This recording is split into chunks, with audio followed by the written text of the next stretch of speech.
ನಮಸ್ಕಾರ, ಆದಾಬ್, ಜೈ ಭೀಮ್. ನಾನು ನಿಮ್ಮ ಭಾಗ್ಯನಾರಾಯಣ ಬೊಗ್ಗವರಪು. ನೀವು ನೋಡ್ತಾ ಇದ್ದೀರಿ ಸುದ್ದಿ ಸರ್ಕಲ್. ಅಮೆರಿಕ ಮತ್ತು ಇರಾನ್ ನಡುವಿನ ಶಾಂತಿ ಮಾತುಕತೆಗಳು ಮುರಿದು ಬಿದ್ದಿದ್ದಾವೆ. ಯಾಕೆ, ಹೇಗೆ ಅನ್ನೋದ್ರ ಬಗ್ಗೆ ಇನ್ನೊಂದು ವಿಡಿಯೋದಲ್ಲಿ ಮಾತಾಡಿದ್ದೀನಿ.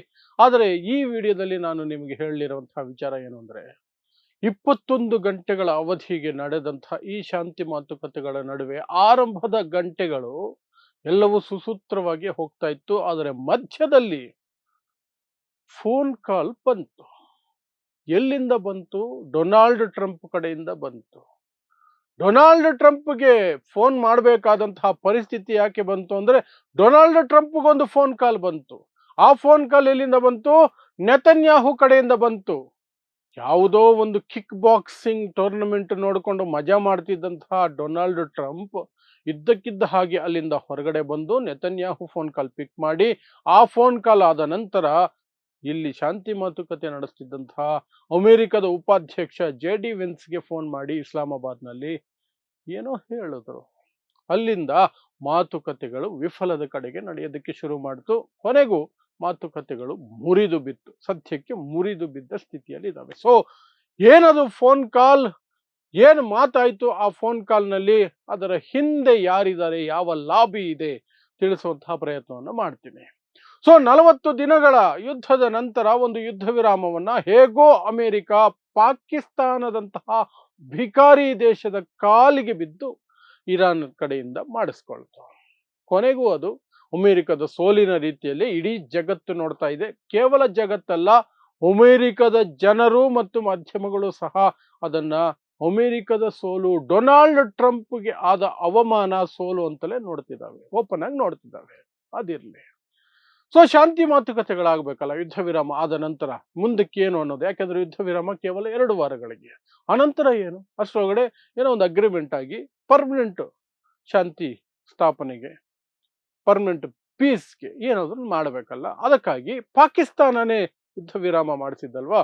ಅವರ ನೇತೃತ್ವದಲ್ಲಿ, ಅವರ ನೆಲದಲ್ಲಿ, ಪಾಕಿಸ್ತಾನದ ರಾಜಧಾನಿ ಇಸ್ಲಾಮಾಬಾದ್ನಲ್ಲಿ ಶಾಂತಿ ಮಾತುಕತೆಗಳಿಗೆ ಅರೇಂಜ್ಮೆಂಟ್ ಆಗಿತ್ತು.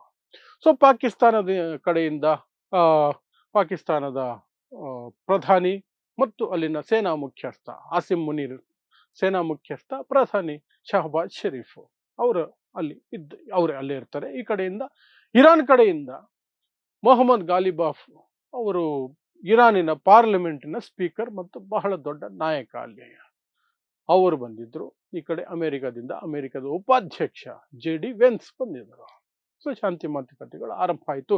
ಕೆಲವು 4-5 ಗಂಟೆಗಳು, ಇಲ್ಲಿವರೆಗೆ ನಮಗೆ ಬಂದಿರುವಂತಹ ಮಾಹಿತಿಯ ಪ್ರಕಾರ 4-5 ಗಂಟೆಗಳು ಎಲ್ಲವೂ ಸುಸೂತ್ರವಾಗಿ ಹೋಗ್ತಾ ಇತ್ತು. ಒಳ್ಳೆ ಶಾಂತಿ ಮಾತುಕತೆ ನಡೀತಾ ಇದೆ. ಇದು ಕಂಪ್ಲೀಟ್ ಏನು ಸೀಸ್ ಫೈರ್ ಇದೆ ಅದಕ್ಕೆ ಸಹಕಾರಿಯಾಗಿದೆ, ಪೂರಕವಾಗಿದೆ ಅನ್ನೋ ಸುದ್ದಿಗಳೇ ಬರ್ತಾ ಇತ್ತು. ಇದರ ನಡುವೆ ಒಂದು ಕಿಕ್ ಬಾಕ್ಸಿಂಗ್ ಟೂರ್ನಮೆಂಟ್ ನೋಡ್ತಿದ್ದಂತಹ ಡೊನಾಲ್ಡ್ ಟ್ರಂಪ್ ನೋಡಿ, ಇಲ್ಲಿ ಶಾಂತಿ ಮಾತುಕತೆ ನಡೀತಾ ಇದೆ, ಅಲ್ಲಿ ಆ ಡೊನಾಲ್ಡ್ ಟ್ರಂಪ್ಗೆ ಎಷ್ಟು ಗಂಭೀರತೆ ನೋಡಿ ಈ ವಿಚಾರವಾಗಿ ಅಂದ್ರೆ, ಕೇರೆ ಮಾಡದೆ ಅಲ್ಲಿ ಕಿಕ್ ಬಾಕ್ಸಿಂಗ್ ಟೂರ್ನಮೆಂಟ್ ಹೋಗಿ ಒಬ್ಬರೊಬ್ಬರು ಒಡೆದಾಡೋದನ್ನ ನೋಡ್ಕೊಂಡು ಕೂತಿದ್ದಾರೆ ಮಿಸ್ಟರ್ ಟ್ರಂಪ್. ಅಲ್ಲಿಗೆ ಅರ್ಜೆಂಟ್ ಫೋನ್ ಕಾಲ್ ಒಂದು ಬರುತ್ತೆ ನೆತನ್ಯಾಹು ಕಡೆಯಿಂದ. ಬಂದಿರೋ ಮಾಹಿತಿ ಇದು. ನೆತನ್ಯಾಹು ಫೋನ್ ಅಟೆಂಡ್ ಮಾಡೋದಕ್ಕೆ ಟ್ರಂಪ್ ದೂರ ಹೋಗಿ, ಆ ಫೈಟ್ ಇಂದ ದೂರ ಹೋಗಿ ಒಂದು ಕಡೆ ಕೂತ್ಕೊಂಡು ಫೋನ್ ಕಾಲ್ ಅಟೆಂಡ್ ಮಾಡಿ, ಆ ಫೋನ್ ಕಾಲ್ ಕಟ್ ಮಾಡಿದ ತಕ್ಷಣನೇ JD ವೆನ್ಸ್ಗೆ ಫೋನ್ ಕಾಲ್, ಮಾತುಕತೆಗಳ ನಡುವೆ JD ವೆನ್ಸ್ಗೆ Donald Trump phone call, president ಇಂದ ವೈಸ್ ಪ್ರೆಸಿಡೆಂಟ್ಗೆ ಫೋನ್ ಕಾಲ್. ಇದನ್ನ ಕನ್ಫರ್ಮ್ ಮಾಡ್ತಿರೋದು ಇರಾನ್ ಪ್ರತಿನಿಧಿಗಳು, ಗಾಲಿಬಾಫ್ ಇದನ್ನ ಕನ್ಫರ್ಮ್ ಮಾಡ್ತಿದ್ದಾರೆ. ಶಾಂತಿ ಮಾತುಕತೆಗಳ ನಡುವೆ JD ವೆನ್ಸ್ಗೆ ಡೊನಾಲ್ಡ್ ಟ್ರಂಪ್ ಫೋನ್ ಕಾಲ್ ಬಂತು. ಆ ನಂತರ JD ವೆನ್ಸ್ ಟೋನ್ ಬದಲಾಯಿತು, ಮಾತಾಡೋ ಶೈಲಿ ಬದಲಾಯಿತು, ಅವ್ರು ಇಡ್ತಾ ಇದ್ದಿದ್ದ ಅಂಶಗಳು ಬದಲಾದವು ಅಂತ. ಸೊ ನೆತನ್ಯಾಹು ಫೋನ್ ಕಾಲ್ ಮಾಡಿ ಡೊನಾಲ್ಡ್ ಟ್ರಂಪ್ಗೆ ಏನು ಹೇಳಿರಬಹುದು ಅಂತ ಮೊದಲಿಗೆ ನೋಡಿ, ಆ ನಂತರ ಡೊನಾಲ್ಡ್ ಟ್ರಂಪ್ JD ವೆನ್ಸ್ಗೆ ಏನು ಹೇಳಿರಬಹುದು ಅನ್ನೋದ್ರ ಬಗ್ಗೆ ನಮಗೆ ಬಂದಿರುವ ಮಾಹಿತಿ ಅಥವಾ ಎಕ್ಸ್ಪರ್ಟ್ಗಳು ಏನು ಹೇಳ್ತಿದ್ದಾರೆ ಅನ್ನೋದರ ಆಧಾರದ ಮೇಲೆ ತಿಳಿಸೋ ಪ್ರಯತ್ನ ಮಾಡ್ತೀನಿ. ಸೊ ಮೊದಲಿಗೆ ನೆತನ್ಯಾಹು ಡೊನಾಲ್ಡ್ ಟ್ರಂಪ್ಗೆ ಕಾಲ್ ಮಾಡಿ, ಯುದ್ಧದಲ್ಲಿ ನಮಗೆ ಶಾಂತಿ ಬೇಕಾಗಿಲ್ಲ, ಯಾಕೆಂದ್ರೆ ಇರಾನ್ ಅನ್ನು ಈಗ ಬಿಟ್ರೆ ನೀವು ಮತ್ತೆ ಅದು ಮಿಸೈಲ್ಗಳನ್ನು ಬಿಲ್ಡ್ ಮಾಡ್ಕೊಂಡು ಹೋಗುತ್ತೆ, ಅದಕ್ಕೆ ಟೈಮ್ ಸಿಕ್ಕಂಗಾಗತ್ತೆ, ತನ್ನ ಪರಮಾಣು ಕಾರ್ಯಕ್ರಮವನ್ನು ಸಹ ನೆಕ್ಸ್ಟ್ ಲೆವೆಲ್ಗೆ ತಗೊಂಡು ಹೋಗುತ್ತೆ. ಯುರೇನಿಯಂ ಎನ್ರಿಚ್ಮೆಂಟ್ 60% ಆಲ್ರೆಡಿ ಮಾಡಿಟ್ಕೊಂಡಿದೆ. ನೀವು B2 ಬಾಂಬರ್ಗಳನ್ನು ಬಳಸಿ ಬಾಂಬಿಂಗ್ ಮಾಡಿದ್ವಿ, ಅಲ್ಲಿರುವಂತಹ ಏನು ಅಣು ಸ್ಥಾವರಗಳನ್ನು ನಾಶ ಮಾಡಿದ್ವಿ ಅಂತ ಹೇಳ್ಕೊಂಡ್ರೆ ಹೊರತು ಅವು ಆ ಒಂದು ಏನು ಯುರೇನಿಯಂ ಎನ್ರಿಚ್ಮೆಂಟ್ ಏನಿದೆ ಅದನ್ನು ಇರಾನ್ ಬಿಟ್ಟಿಲ್ಲ, ನೆಕ್ಸ್ಟ್ ಲೆವೆಲ್ಗೆ ತೆಗೆದುಕೊಂಡು ಹೋಗಿದೆ. ಈಗ ಇರುವ ಯುರೇನಿಯಂ ಅನ್ನು ಬಳಸ್ಕೊಂಡು ಅದು 12 ಅಣು ಬಾಂಬುಗಳನ್ನು ತಯಾರು ಮಾಡುವಷ್ಟು ಎನ್ರಿಚ್ಮೆಂಟ್ ಯುರೇನಿಯಂ ಇಟ್ಕೊಂಡಿದೆ, ಎನ್ರಿಚ್ಡ್ ಯುರೇನಿಯಂ ಅನ್ನು ಇಟ್ಕೊಂಡಿದೆ ಅಂತ ಇಸ್ರೇಲ್ ಕಿವಿ ಕಚ್ಚಿದೆ ಅಂತ ಒಂದು ಸುದ್ದಿ. ಯಾರಿಗೆ? ಡೊನಾಲ್ಡ್ ಟ್ರಂಪ್ಗೆ.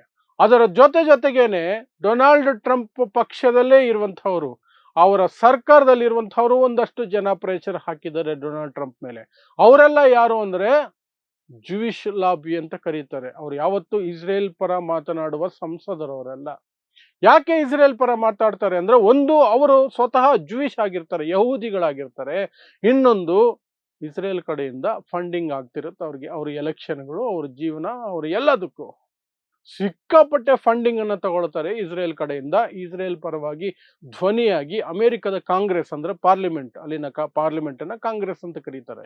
ಅಲ್ಲಿನ ಕಾಂಗ್ರೆಸ್ನಲ್ಲಿ ಇಸ್ರೇಲ್ ಪರ ಕೆಲಸ ಮಾಡೋದಕ್ಕೆ ಇಸ್ರೇಲ್ ಅವರು ಸಾಕಿಟ್ಟಿರುವಂತಹ ಒಂದು ಸಂಸದರು, ಪ್ಲಸ್ ಬಿಸ್ನೆಸ್ ಟೈಕೂನ್ಗಳು, ದೊಡ್ಡ ದೊಡ್ಡ ಬಂಡವಾಳಶಾಹಿಗಳು, ಅವರೆಲ್ಲರೂ ಸಹ ಟ್ರಂಪ್ ಮೇಲೆ ಅದೇ ಸಂದರ್ಭದಲ್ಲಿ ಪ್ರೆಷರ್ ಹಾಕಿದ್ರು.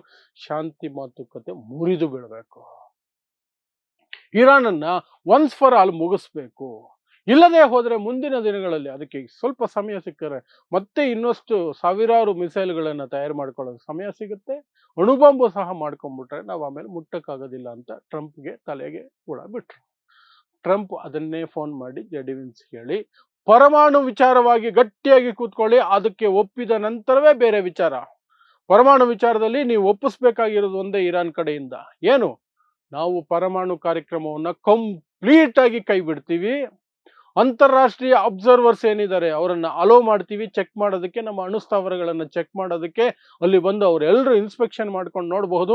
ನಮ್ಮಲ್ಲಿ ಈಗಾಗಲೇ ಇರುವಂತಹ ಯುರೇನಿಯಂ ಏನಿದೆ ಸಣ್ಣ ಪ್ರಮಾಣದಲ್ಲಿ, ಅದನ್ನು ಸಹ ನಾಶ ಮಾಡ್ತೀವಿ ಅಂತ ಇರಾನ್ ಒಪ್ಪಿಕೊಳ್ಳಬೇಕು.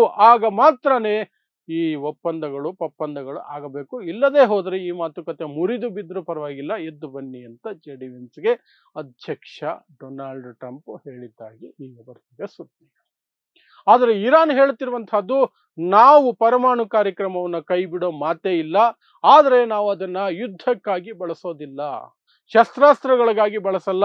ಯುರೇನಿಯಂ ಅನ್ನ ಅಥವಾ ಪರಮಾಣು ಶಕ್ತಿಯನ್ನ ನಾವು ನಮ್ಮ ಜನರಿಗೆ ವಿದ್ಯುತ್ ಶಕ್ತಿ ಕೊಡೋದಕ್ಕೆ, ಬೇರೆ ವಿಚಾರಕ್ಕೆ, ಏನು ಸಿವಿಲಿಯನ್ ಯೂಸ್ಗೆ ಬಳಸ್ಕೊಳ್ತೀವಿ. ಹಾಗಾಗಿ ನಾವು ಪರಮಾಣು ಕಾರ್ಯಕ್ರಮವನ್ನು ಬಿಡೋದಿಲ್ಲ, ಬಿಟ್ಕೊಡೋದಿಲ್ಲ. ಇದು ಅಮೆರಿಕ ಗೊತ್ತಿತ್ತು, ಇಸ್ರೇಲ್ ಗೊತ್ತಿತ್ತು, ನೆತನ್ಯಾಹು ಗೊತ್ತಿತ್ತು. ಯಾವತ್ತಿಗೂ ಇರಾನ್ ತನ್ನ ಪರಮಾಣು ಕಾರ್ಯಕ್ರಮವನ್ನು ಕಂಪ್ಲೀಟ್ ಆಗಿ ಸ್ಟಾಪ್ ಮಾಡೋದಕ್ಕೆ ಒಪ್ಪಲ್ಲ ಅಂತ. ಅದು ಗೊತ್ತಿದ್ದೇ ನೆತನ್ಯಾಹು ಈ ಬ್ಲೇಡ್ ಅನ್ನು ಹಾಕಿದ್ದು ಟ್ರಂಪ್ಗೂ ಅದು ಗೊತ್ತು. ಹಾಗಾಗಿ ಜೆಡಿವಿನ್ಸ್ಗೆ ಹಾಕಿದ್ದು. ಈ ಜೆಡಿವಿನ್ಸ್ ಧರ್ಮ ಸಂಕಟ ಏನು ಅಂದ್ರೆ, ಇಲ್ಲಿ ಜೆಡಿವಿನ್ಸ್ ಉಪಾಧ್ಯಕ್ಷ, ಅಮೆರಿಕ ಉಪಾಧ್ಯಕ್ಷನಿಗೆ ಯುದ್ಧ ಆಗೋದು ಬೇಕಾಗಿಲ್ಲ, ಯುದ್ಧ ನಿಲ್ಲಿಸ್ಬೇಕು ಅಂತ ಆ ವ್ಯಕ್ತಿ ಮನಸ್ಸಲ್ಲಿದೆ. ಆದರೆ ಅಧ್ಯಕ್ಷನ ಮಾತು ಮೀರೋ ಹಾಗಿಲ್ವಲ್ಲ.